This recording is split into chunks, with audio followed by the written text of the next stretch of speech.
Okay students, अब जो कल आधा पार्ट रह गया था उसके बारे में बता रहा हूँ। आगे मैं आपको सेल और शुड के बारे में बताऊंगा। पहले आप कुड और माइट के बारे में अंडरस्टैंड करिए। Could and might are used to show the ability and capacity of the past. मैंने कल आपको बताया था जो एबिलिटी और कैपेसिटी थी उसके अंदर कैन का प्रयोग किया जाता है, लेकिन यहां पर कुड का प्रयोग किया जा रहा है। कब किया जा रहा है? जब बात पास्ट की हो। सेंटेंस के अंदर आपको ये इंडिकेशन मिलेगा कि ये सेंटेंस पास्ट का सेंटेंस है। उस सेंटेंस के अंदर एबिलिटी और कैपेसिटी से संबंधित वो सेंटेंस हो तो उसमें कुड आएगा। अभी आप इस सेंटेंस को अंडरस्टैंड करिए। आई, यहां पर स्पेस है, I could swim across the river when I was young।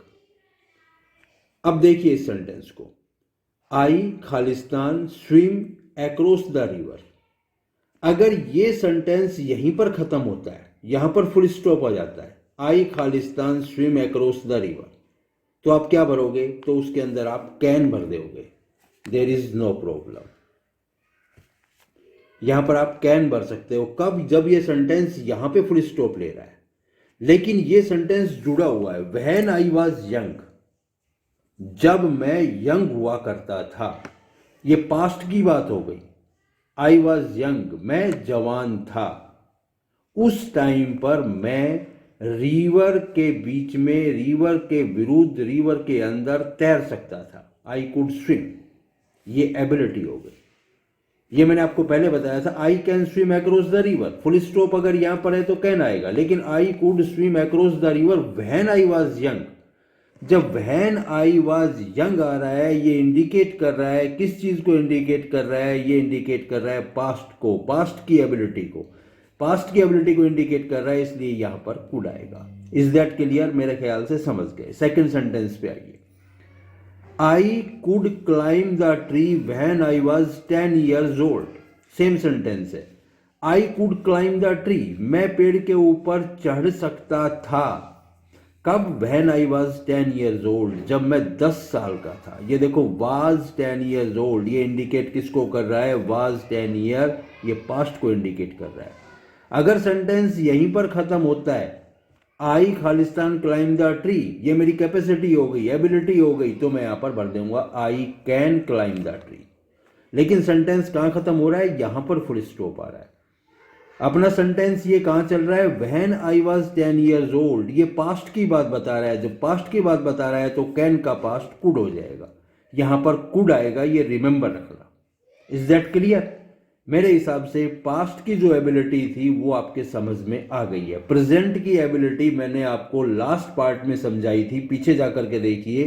Present की एबिलिटी आपको मिलेगी और आपका एबिलिटी क्लियर। एबिलिटी के अंदर हमेशा सिर्फ और सिर्फ कैन और कुड ही आते हैं। प्रेजेंट एबिलिटी के अंदर कैन का प्रयोग होता है, पास्ट एबिलिटी के अंदर कुड का प्रयोग होता है। Okay, next topic, to show possibility of the past. अगर हमको पास्ट की पॉसिबिलिटी दिखानी है, मैंने कल आपको पॉसिबिलिटी के बारे में बताया था, पीछे के पार्ट में आप देखोगे पॉसिबिलिटी मिलेगा उसमें।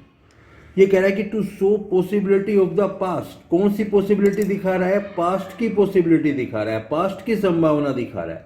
जब पास्ट की संभावना दिखा रहा है तो वहां पर क्या आएगा? हमेशा कुड और माइट का ही प्रयोग होगा।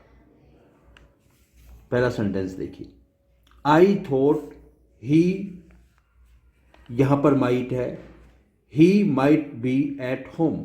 आई थॉट, थॉट किसको इंडिकेट कर रहा है? पास्ट को। अगर यहां पर होता आई थिंक, अगर आई थिंक होता तो यहां पर क्या आ जाता? ही मे।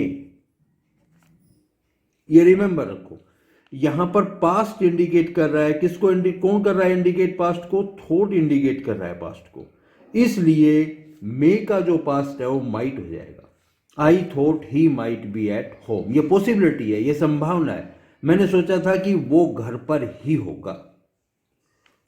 दूसरा सेंटेंस देखिए, she wondered whether it could be true. She wondered second form, it means past. Wonders आता, she wonders whether it can be true. अगर यहां पर वंडर होता, सिर्फ वंडर, यहां पर सेकंड फॉर्म आ गई वंडर्ड पास्ट हो गया, ये प्रेजेंट है वंडर्स, सी वंडर्स, तो यहां पर क्या आता, इट कैन। लेकिन यहां पर क्या है, wondered, she wondered whether it could be true. ये क्वेश्चन आ रहा है अपने आप के अंदर कि उसको इस बात का आश्चर्य हुआ कि क्या ये बात सही हो सकती है, इट कुड बी ट्रू। जब वो इट कुड बी ट्रू की बात हो रही है तो यहां पर कुड का प्रयोग वंडर की वजह से किया जा रहा है, यहां पर क्वेश्चन पैदा हो रहा है। मैंने लास्ट टॉपिक में आपको बताया था कि अफर्मेटिव सेंटेंस जो होते हैं उनके अंदर मे का प्रयोग किया जाता है, और इंटेरोगेटिव और नेगेटिव सेंटेंस होते हैं उनके अंदर कैन का प्रयोग किया जाता है। तो उसी का पास्ट इक्विवेलेंट कुड हो गया। इंटेरोगेटिव और नेगेटिव सेंटेंस के अंदर कुड का प्रयोग होगा, अफर्मेटिव सेंटेंस के अंदर माइट का प्रयोग होगा। तो यहां पर एबिलिटी मैंने समझा दिया है, यहां पर पॉसिबिलिटी मैंने समझा दिया है। पॉसिबिलिटी भी आपके क्लियर हो गया, 100% हो गया। अगर नहीं हुआ है तो कमेंट करके मेरे से पूछिए। नेक्स्ट आइए, might is used to express a degree of dissatisfaction और रिप्रोच। ये रिमेंबर रखना, डिससेटिस्फैक्शन के लिए जहां पर असंतुष्टि हो, रिप्रोच किसी को कोसने के लिए हमेशा माइट का प्रयोग किया जाता है। जब आप डिससेटिस्फाई हो, आप रिप्रोचिंग कर रहे हो, तो हमेशा माइट का प्रयोग करें। सेंटेंस देखिए, you might pay a little more attention to your appearance. यहां पर डिससेटिस्फेक्शन दिखा रहा है ये सेंटेंस। क्या बोल रहा है, you might pay a little more attention, तुम्हें थोड़ा सा और ज्यादा ध्यान देना चाहिए, टू यूर अपीयरेंस, अपने अपीयरेंस के प्रति। जो आपका रवैया है, जो आप अपने आप को प्रकट कर रहे हो, उस चीज के अंदर आपको चेंज करना चाहिए, थोड़ा और अटेंशन पे करना चाहिए। तो यहां पर डिससेटिस्फैक्शन, ये अटेंशन पे करने के लिए क्यों बोल रहा है, क्योंकि वो सेटिस्फाई नहीं है, he is not satisfied, that's why he is showing dissatisfaction, he is reproaching you. तो इसके अंदर ये बोल रहा है कि जब आपको डिससेटिस्फैक्शन शो करनी हो, रिप्रोच शो करना हो, तो उसके अंदर हमेशा माइट का प्रयोग होगा। ये रिमेंबर रखना, इसमें टेंस का कोई कंसर्न नहीं है। रिप्रोचिंग और डिससेटिस्फैक्शन के अंदर सिर्फ माइट का ही प्रयोग होता है। Is that clear? तो मेरे हिसाब से कैन, कुड और मे माइट आपके क्लियर हो गए। नहीं हुए हैं, मेरे पास कमेंट करिए, पूछिए, जो चीज समझ में ना आए, जो सेंटेंस समझ में ना आए, ये पुटअप करें और मेरे से पूछिए। अगला देखिए, शैल और विल। शैल और विल का प्रयोग करते हैं टू एक्सप्रेस प्योर फ्यूचर। जो हमारा प्योर फ्यूचर होता है उसके लिए हम शैल और विल का प्रयोग करते हैं। Shall with first person, will with all person. Shall का प्रयोग करते हैं फर्स्ट पर्सन के साथ और विल का प्रयोग करते हैं बाकी जितने भी पर्सन हैं सारे के सारे पर्सन्स के साथ। लेकिन आज की जो इंग्लिश है उसके अंदर ज्यादातर विल का प्रयोग ही करते हैं, चाहे शैल हो, चाहे फर्स्ट पर्सन हो, चाहे सेकंड पर्सन हो, सबके साथ विल का ही प्रयोग करते हैं।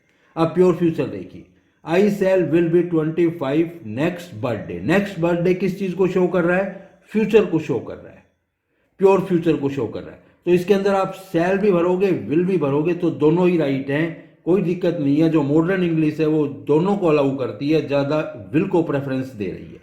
दूसरा सेंटेंस देखिए, टुमारो विल बी संडे। तो टुमारो ये किसकी बात कर रहा है, फ्यूचर की बात कर रहा है कि जो टुमारो होगा ना वो संडे होगा, तो यहां पर विल आ गया। दैट्स ऑल, इतना समझ में आया है। आगे मैं आपको कल बताता हूं। चैनल को लाइक करें, सब्सक्राइब करें, शेयर करें, बने रहें। थैंक्स।